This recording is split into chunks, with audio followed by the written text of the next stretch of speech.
चंपक एक गरीब मजदूर था। वो एक टूटे फूटे घर में अपनी बीवी और बच्चों के साथ रहता था। चंपक रोज सूरज निकलने से पहले गांव से निकलता और गांव के किसानों का अनाज, फल और सब्जी गोदामों तक लेकर जाता। इस काम से उसे जो फूटी कौड़ी मिलती, उसी से अपना घर चलाता। एक दिन वो वापस घर आया तो छत टपक रही थी और चंपक की बीवी ने उससे बोला, अरे ये देखिए, बरसात अभी शुरू नहीं हुई और छत अभी से टपकना शुरू हो गई है। क्या करूं दीपाली, कब से सोच रहा हूँ छत की मरम्मत करवा लूं, लेकिन इतने पैसे ही नहीं बचते। जितना कमाता हूँ उतने का तो रोज ही राशन आ जाता है। अब मैं तो सोच रहा हूँ कि गोदाम का काम छोड़ दूं और कोई नया काम ढूंढ लूं। नया काम ढूंढने में तो बहुत देर हो जाएगी।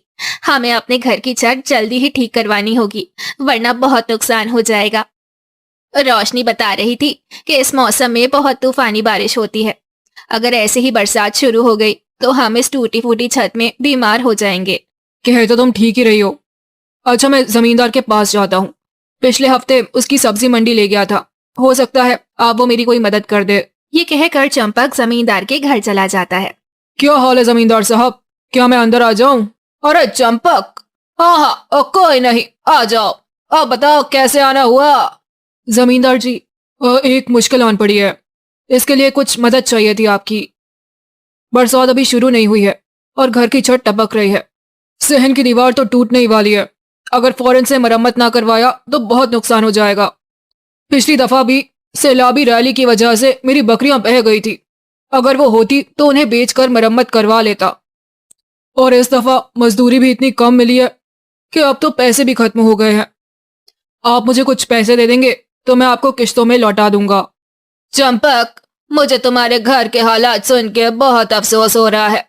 मैं तुम्हारी मदद करना चाहता हूँ, लेकिन तुम भी जानते हो मेरी जमींदारी बहुत घाटे में जा रही है। इस दफा चावलों की फसल अच्छी नहीं हुई और जो हुई उन्हें कैरी खा गई। इसलिए मुझे बहुत नुकसान हुआ है। और हाँ, तुम भी अपने लिए कोई और मजदूरी तलाश करो। जमींदार जी, मैं तो अपना मसला लेकर आया था। आपने तो मेरी मजदूरी ही बंद कर दी। अब इस बारिश में कौन मुझे काम देगा?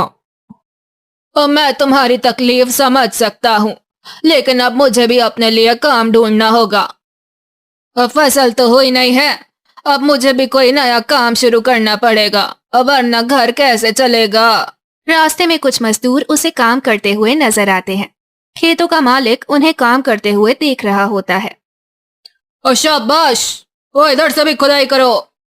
हाँ भाई, तुम्हारा क्या काम है? खेतों के सेठ को चंपक ने देखते हुए कहा, सलाम सेठ जी, मैं भी एक मजदूर हूँ। अब तक फल, अनाज, सब्जी गोदाम में लेकर जाने का काम करता था। अब नए काम की तलाश में हूँ। मैं बहुत मेहनती हूँ और मैं हर किस्म का काम कर सकता हूँ।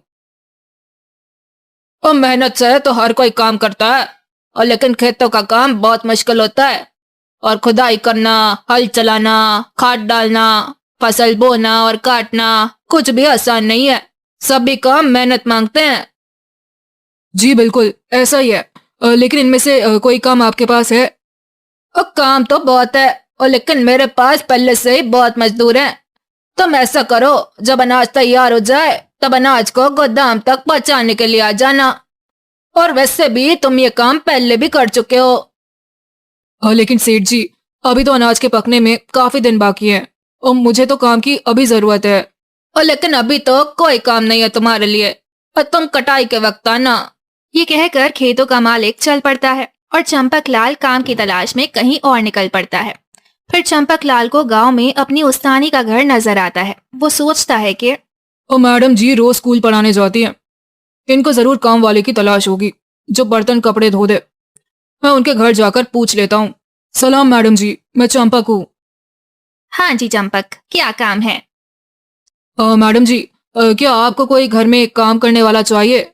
मैं हर काम कर लेता हूँ। झाड़ू लगाना, बर्तन धोना, ये सब काम मैं कर लेता हूँ। अब मेरे पास तो पहले ही एक काम वाली मौजूद है, वरना मैं आपको रख लेती। ये सुनकर चंपक बहुत परेशान हो जाता है। वो जगह जगह काम की तलाश में जाता है, लेकिन उसे कोई काम नहीं मिलता। आखिर वो थक हार कर एक दुकान के बाहर बैठ जाता है। वहाँ कुछ लोग आपस में बातें कर रहे होते हैं। कल टीवी वाले बता रहे थे कि बहुत तेज बारिश होगी, और सैलाब के आने का भी खतरा है। अरे टीवी वाले तो जो मर्जी बोलते रहते हैं, हमें ऊपर वाले से अच्छे की उम्मीद रखनी चाहिए। पिछली दफा देखा, टीवी वालों ने बताया था कि कोई सैलाब वगैरह नहीं आना, और मेरी सारी माल मवेशी पानी में बह गई थी। हाँ हाँ, तुम ठीक कहते हो। ये सुनकर चंपक की परेशानी और भी ज्यादा बढ़ जाती है और वो वहां से कुछ खाए पिए बगैर वहां से चला जाता है। चंपक मन ही मन में सोचता है कि मुझे नहीं लगता कि मुझे कोई अच्छा काम मिलेगा। मुझे हर तरफ से मायूसी हो रही है। जब चंपक घर पहुंचता है तो देखता है कि दीपाली बिस्तर पर होती है और बुखार से तड़प रही होती है। दीपाली, दीपाली, अरे ये तुम्हारी माँ को क्या हुआ है?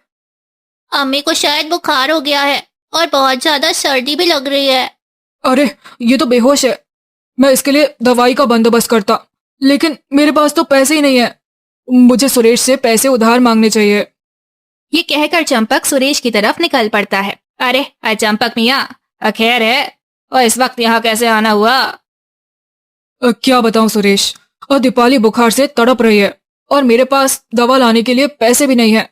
अगर तुम मुझे कुछ पैसे उधार दे दो तो मैं डॉक्टर और दवाई दोनों का इंतजाम कर लूं। अब बहुत महंगाई है चंपक, इस महंगाई में 1 रुपए की भी बचत नहीं कर पाता। और फिलहाल तो मैं खुद बहुत तंग हूँ और बहुत सा कर्ज उतारना है, वरना मैं तुम्हें कुछ पैसे दे देता। ये कहकर सुरेश अपने घर का दरवाजा बंद कर देता है। चंपक अभी घर के बाहर ही होता है कि उसे आवाज आती है। चंपक आया था, पैसे मांग रहा था, कह रहा था कि मैं अगले मंथ वापस कर दूंगा, लेकिन इसके पास तो पैसे ही नहीं है और ना कोई काम करता है, फिर वो मुझे कैसे पैसे देगा? इसीलिए मैंने उसे पैसे नहीं दिए। सुरेश ने अपनी बीवी को बताया। चंपक इनकी बातें सुनकर मायूस होकर चला गया। फिर वो मालिक के घर चला जाता है। अरे और तुम वही हो, और जैसे मैंने कहा था कि अभी कोई काम नहीं है मेरे पास, और तुम फिर आ गए। नहीं सेठ जी, मैं काम के लिए नहीं आया और मेरी बीवी बहुत बीमार है। मैं आपसे कुछ मदद लेने के लिए आया हूँ। अगर आप मेरी कुछ मदद कर दे तो मैं आपका एहसान जिंदगी भर नहीं भूलूंगा और दवाई के पैसे भी अगले मंथ लौटा दूंगा। और तुम जानते हो मेरे पास तुम जैसे बहुत सारे मजदूर हैं और कोई न कोई बहाना बनाकर मेरे से पैसे ले जाते हैं। अब भला मैंने सबका कर्ज देने का ठेका ले रखा है क्या? और लोगों को इस बात का ख्याल रखना चाहिए, क्योंकि पैसे तो पेड़ों पे लगते नहीं है। इस तरह रोज रोज लोगों को कर्ज देते रहो तो एक दिन मैं खुद सड़क पर आ जाऊंगा। माफ करना, मैं इस वक्त तुम्हारी कोई भी मदद नहीं कर सकता। कोई बात नहीं, अच्छा मैं चलता हूँ। चंपक घर की तरफ चल पड़ता है और सोचता है, इस जमाने में कौन किसी की मदद करता है? सबको अपनी पड़ी हुई है। मैं ही पागल हूँ जो लोगों से मदद मांग रहा हूँ। चंपक अपनी सोच में चला जा रहा होता है कि रास्ते में एक पत्थर से टकराकर नीचे गिर जाता है और अपने होश खो बैठता है। थोड़ी देर बाद एक बुढ़िया रास्ते से गुजरती है। वो चंपक को बीच रास्ते में देखकर परेशान हो जाती है। बेटा क्या हुआ? अरे ये तो बेहोश है और साथ बुखार में तप रहा है, ऊपर से बारिश भी होने वाली है। शायद मुझे इसकी मदद करनी चाहिए। बुढ़िया खुद से बातें कर रही होती है और चंपक को अपने घर ले जाती है और उसके माथे पर ठंडे पानी की पट्टियां करती है। थोड़ी देर बाद चंपक होश में आ जाता है और पूछता है, मैं कहाँ आ गया हूँ? मैं तो दवाई की तलाश में निकला था। अब मैं कहाँ हूँ? कौन हो आप? तुम सड़क के बीच में बेहोश पड़े थे और ऊपर से ठंड भी बहुत ज्यादा थी, तो मैं तुम्हें अपने घर ले आई। माँ जी, आपका बहुत बहुत शुक्रिया। अब मुझे घर जाना होगा। बेटा तुम क्यों इतनी जल्दी कर रहे हो? तुम्हें तो फिलहाल आराम की जरूरत है। तुम्हारा बिस्तर से उठना ठीक नहीं है, सुबह चले जाना। आप मुझे भली औरत मालूम होती हैं। ऊपर वाला आपको खुश रखे। शुक्रिया बेटा, लेकिन तुम बेहोश होकर क्यों गिर पड़े? माँ जी, मेरे घर की छत से पानी टपक रहा था और बरसात के डर से सुबह से घर की मरम्मत करने निकला हुआ था और मेरी बीवी बीमार हो गई। बस उसी के लिए दवाई की तलाश में लोगों से उधार मांग रहा था। ना जाने कैसे बेहोश होके गिर गया। आँख खुली तो आपके घर में ही। फिर तो बेटा तुमको जल्दी जाना चाहिए। ये ना हो कि तुम्हारी बीवी की तबीयत और भी ज्यादा खराब हो जाए। मेरे पास कुछ पैसे हैं, तुम ले जाओ और अपनी बीवी के लिए दवाई ले जाओ। शुक्रिया माँ जी। इस हालत में तो कोई अपना भी मदद नहीं करता और आप एक अनजान आदमी की मदद कर रही हैं। बेटा, हम इंसान इस दुनिया में एक दूसरे की मदद करने के लिए आए हैं, वरना फिर इंसान और जानवर में क्या फर्क रह जाएगा। ठीक कह रही हैं आप। मैं ये पैसे ले तो जा रहा हूँ, लेकिन मैं जल्द ही इन्हें लौटा दूंगा। कोई बात नहीं बेटा, तुम भी मेरी तरह किसी और की मदद कर देना। ये कहकर बुढ़िया चंपक को एक पैसों की थैली देती है और चंपक बुढ़िया का शुक्रिया अदा कर और चंपक अपनी बीवी के लिए डॉक्टर और दवाई दोनों का इंतजाम करता है। कुछ दिनों बाद उसकी बीवी ठीक हो जाती है और बुढ़िया की दी हुई थैली में दीपाली के इलाज के बाद भी बहुत से पैसे बच जाते हैं। दोनों इन बचे हुए पैसों से एक पकौड़ी की दुकान डालते हैं। गांव के इर्द गिर्द के लोग यहाँ पकौड़े खाने आते हैं। एक दिन सुरेश उस दुकान के पास से गुजर रहा होता है। अरे भाई सुरेश, कहाँ जा रहे हो? लगता है बहुत जल्दी में हो। ये कुछ पकौड़े लेते जाओ, रास्ते में खा लेना। भैया, मेरा बेटा बहुत बीमार है, बस उसी की दवा के लिए कुछ पैसे उधार मांगने जा रहा हूँ। चंपक, तुम्हें याद है एक दिन तुम पैसे मांगने आए थे? उस दिन मेरे पास पैसे थे, लेकिन अपनी कंजूसी की वजह से तुम्हें पैसे नहीं दिए थे। लेकिन देखो, अब मुझे उसकी सजा मिल रही है। अरे नहीं सुरेश, ऐसी बात नहीं है। मेरे पास कुछ पैसे हैं, तुम्हें किसी और से पैसे मांगने की जरूरत नहीं है। तुम अपने भाई से पैसे ले जाओ, लेकिन जब दिल करे पैसे वापस कर जाना। लेकिन मैं अपनी गलती की वजह से बहुत शर्मिंदा हूँ, मुझे पैसे दे देने चाहिए थे। कोई बात नहीं यार, रात गई बात गई। ऊपर वाला तुम्हारे बच्चे को सेहत दे। फिर चंपक सुरेश को कुछ पैसे देता है। फिर वो खुशी खुशी अपने बेटे के लिए दवाई लेने चला जाता है। अरे जमींदार जी, आपका नया कारोबार कैसा चल रहा है? कौन सा कारोबार चंपक? कारोबार तो बना ही नहीं।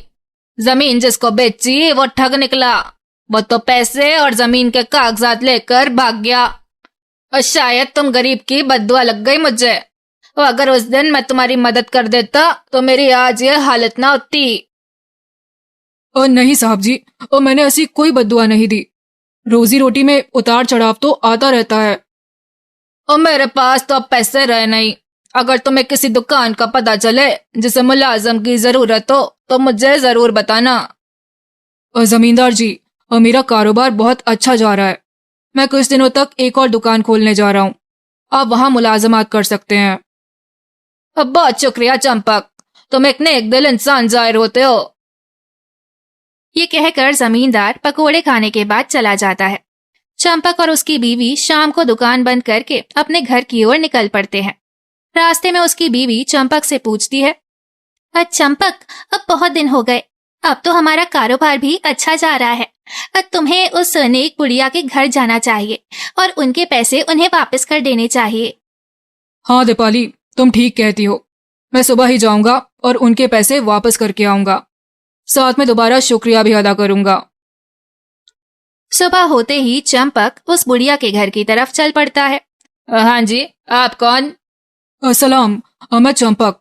यहाँ एक बुढ़िया रहती थी, मैं उन्हीं से मिलने आया हूँ। उन्होंने मेरे बुरे वक्त में मेरी मदद की है। अरे कौन सी बुढ़िया? वो लगभग 80 साल की थी। उन्होंने मेरी बहुत मदद की थी। वो इसी घर में रहती थी। अरे भाई, मेरे घर में कोई भी औरत नहीं है, बस मेरी माँ थी और उसे फुटे हुए 40 साल हो गए। अब पिछले 40 साल से मैं इधर अकेला रहता हूँ। अरे मुझे याद है, माँ जी यहीं रहती थी। आप शायद कोई गलत जगह पर आए हैं और यहाँ कोई औरत नहीं रहती। ये कहकर आदमी घर का दरवाजा बंद कर देता है और चंपक हैरान परेशान घर वापस आ जाता है। घर पहुंचते ही दीपाली चंपक से पूछती है, हाँ जी, पैसे वापस कर आए?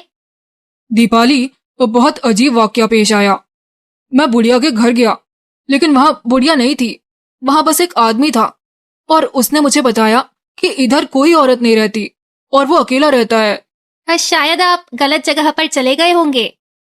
नहीं, मुझे उस घर का पता अच्छे से याद है। मैं उस घर में 3-4 घंटे रहा। वही घर था। है ना हैरानी वाली बात?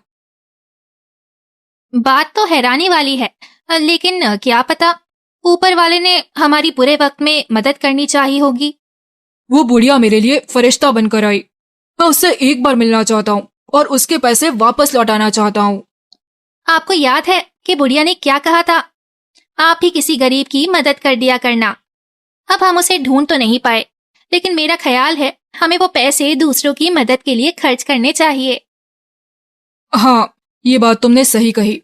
शायद मुझे ये कर्ज ऐसे ही चाहिए। चंपक उन पैसों से गरीब की मदद करता है और वो हमेशा अपनी दुकान से कुछ हिस्सा गरीबों के लिए रखता और उसकी इस नेकी की वजह